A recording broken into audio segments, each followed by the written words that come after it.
भारतामध्ये शासकीय नोकरीसाठी केंद्र शासन मान्यता प्राप्त एक महत्वपूर्ण कोर्स, एक देश एक कोर्स, बुद्धिमत्तेला तंत्रज्ञानाची जोड। सीसीसी कोर्सला भारतात नाही तो। सीसीसी एक परिपूर्ण संगणक कोर्स, भारत सरकारच्या इलेक्ट्रॉनिक्स आणि माहिती तंत्रज्ञान मंत्रालय प्राप्त NIELIT चा कोर्स। त्वरा करा, प्रवेश मुदत 15 एप्रिल 2019 पर्यंत। व्हॅकेशन बॅच, कोर्स कालावधी 3 महिने। आमचा पत्ता महिन कॉलेज ऑफ कॉम्प्युटर एज्युकेशन, 12 बाजार समिती कॉम्प्लेक्स कोर्ट समोर, college road, Navapur. Mobile number 9403435786 9423979786। दूरध्वनी क्रमांक 02569250786। मान्यता प्राप्त महिन कॉम्प्युटर नवापूरला आजच भेट द्या। जर तुम्ही आमचे YouTube चॅनल सबस्क्राइब केले नसेल तर कृपया सबस्क्राइब करा आणि ताज्या अपडेटसाठी बेल आयकॉनला क्लिक करा।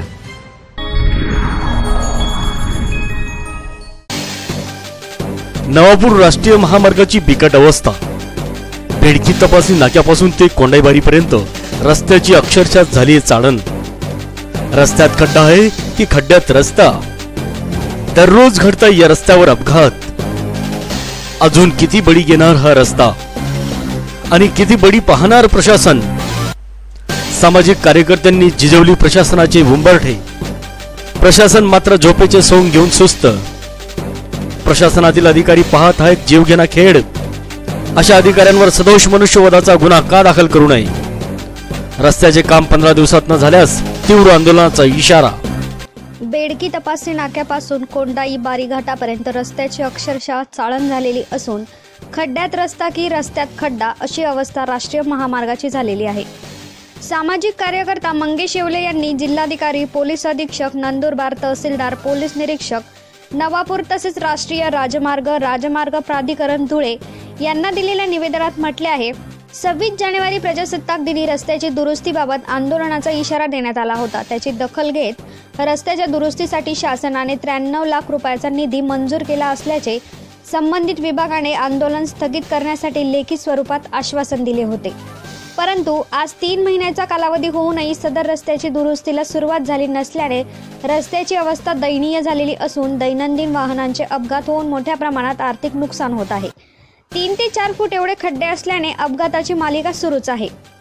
30 मार्चला कोंडाईबारी घाटात खड्ड्यामुळे ऑइल भरलेला टँकर पुलाच्या 80 फूट खाली कोसळल्याने ड्रायव्हरचा जागीच मृत्यू झालेला आहे। वाहन व ऑइल सोबत करोड रुपयाचे नुकसान झाले, तरी या रस्त्यातील खड्ड्यांमुळे पुन्हा जीवितहानी होण्याची शक्यता आहे। यावर संबंधित राष्ट्रीय महामार्ग प्राधिकरण विभागाने 15 दिवसाच्या आत त्वरित रस्त्याची दुरुस्ती सुरू करावी, अन्यथा तीव्र आंदोलन करण्यात येईल। पुन्हा खड्ड्यामुळे जीवितहानी झाल्यास राष्ट्रीय महामार्ग प्राधिकरण विभागाच्या अधिकाऱ्यांना जबाबदार धरण्यात येऊन सदोष मनुष्यवधाचा गुन्हा दाखल करण्यात येईल। तसेच आंदोलनादरम्यान कायदा सुव्यवस्थेचा प्रश्न उद्भवल्यास संबंधित विभाग जबाबदार राहील असे निवेदनात नमूद केले आहे। नवापूर लाईव्ह साठी प्रेमेंद्र पाटील, नवापूर। बेडकी ते कोंडाईबारी हा रस्ता जवळजवळ वर्षाचा कालावधी लुटून गेला। अत्यंत दुरावस्था झाली असून रस्त्याची अक्षरशः चाळण झालेली आहे। मागच्या 30 तारखेला एक तेल भरलेला टँकर पुलाच्या खाली कोसळला। फक्त खड्ड्यांमुळे रस्ता वाचवण्याच्या प्रयत्नात तो खाली कोसळला। जवळजवळ करोड रुपयाचे नुकसान झालेले आहे आणि थोडक्यात जीवितहानी वाचलेली आहे। तर ह्या रस्त्यात जवळजवळ आपलं RTO चेक नाक्यापासून तर थेट कोंडाईबारी घाटपर्यंत रस्त्याची अक्षरशः चाळण झालेली असून ह्या रस्त्याला ताबडतोब दुरुस्ती करणं आवश्यक आहे। त्यासाठी 26 जानेवारीला मी स्वतः आंदोलनाला बसणार होतो। तर संबंधित विभागाच्या अधिकाऱ्यांनी मला या आंदोलनापासून प्रवृत्त केलं की आम्ही तुम्हाला ते 93 लाख रुपये मंजूर झालेले आहेत आणि आम्ही लवकरात लवकर काम सुरू करू। पण आज 3 महिन्याच्या कालावधी ते रस्त्याची सुद्धा इतकी अत्यंत दुरावस्था झालेली आहे की रोज अपघात होत आहेत आणि वाहनांचे अतोनात नुकसान होऊन राहिले। यास जबाबदार हे संबंधित विभागच राहील। यांनी मला स्वतः हे दिलेलं आहे आश्वासन की 30 तारखेला आम्ही 93 लाख मंजूर झाले आहेत आणि ताबडतोब आम्ही कामाला सुरुवात करणार आहोत। परंतु आज तागायत त्यांनी कामाला सुरुवात केलेली नसून म्हणून मी आज दिनांक 4/3/2019 रोजी जिल्हाधिकारी तहसीलदार नवापूर, पोलीस निरीक्षक नवापूर, पोलीस अधीक्षक नंदुरबार यांना निवेदनाद्वारे कळवले आहे की जर हा रस्ता 15 दिवसाच्या आत दुरुस्त न झाल्यास तीव्र आंदोलन करण्यात येईल व अपघात होऊन या खड्ड्यामुळे अपघात होऊन जीवितहानी झाल्यास त्या जबाबदार संबंधित विभागाच्या अधिकाऱ्यांना धरून त्यांच्यावर सदस्य मनुष्यवधाचा गुन्हा दाखल करण्यात येईल असं मी निवेदनात नमूद केलेलं आहे। याची सर्व जबाबदारी या संबंधित विभागाची राहील। Dhananjay Patil, Visarwadi police station. तर नॅशनल हायवे क्रमांक 6 सुरत ते धुळेपर्यंत जाणारा त्याची कोंडाईबारी ते चिंचपाडा रेल्वे फाटक या पर्यंत रस्त्याची अतिशय दुरावस्था झालेली आहे। जवळपास 20-22 किलोमीटरचा हा रस्ता आहे आणि रोजच छोट्या आणि अनेकदा गंभीर अपघातांना तोंड द्यावं लागत आहे।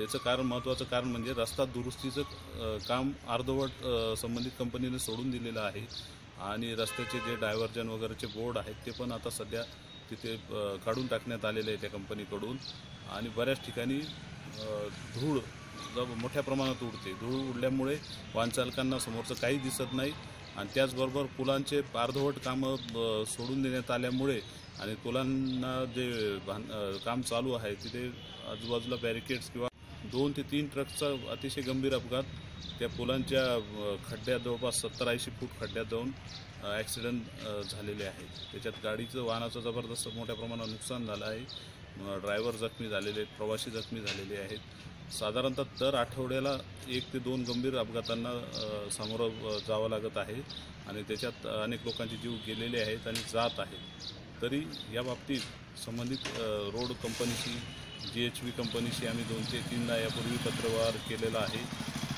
जे सरकारी यंत्रणा आहे BNC आणि PWD यांचं काही एक अस्तित्व आम्हालाही जाणून येत नाही आहे।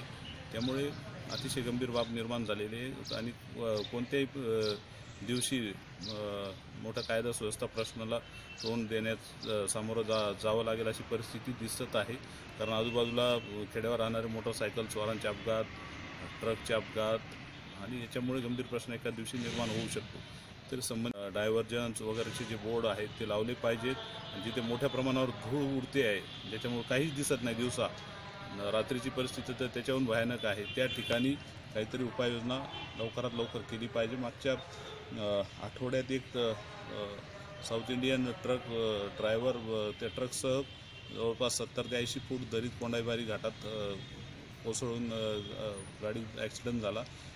त्याचा जवळपास 12 तासानंतर आम्हालाही माहिती मिळाली। म्हणजे एवढ्या गंभीर गोष्टी घडत आहेत। मरण पावला तो ड्रायव्हर आणि त्याच नंतर लगेच 2 दिवसातच एक ट्रक पुलाचे बांधकाम चालू असणाऱ्या ठिकाणी जवळपास 60 ते 70 फूट दरीत कोसळला। तोही भयानक टँकर होता। एखादा स्फोट वगैरे होण्याची शक्यता होऊ शकली असती। मागच्या वर्षी विसरवाडी गावाजवळ असणाऱ्या शनी मंदिराच्या विरोधी बाजूला रस्त्या लगतच खड्डा करून ठेवलेला आहे कंपनीने आणि त्याच्यावर काही एक उपाययोजना केली नाही। तिथे एक टँकर मागच्या वर्षी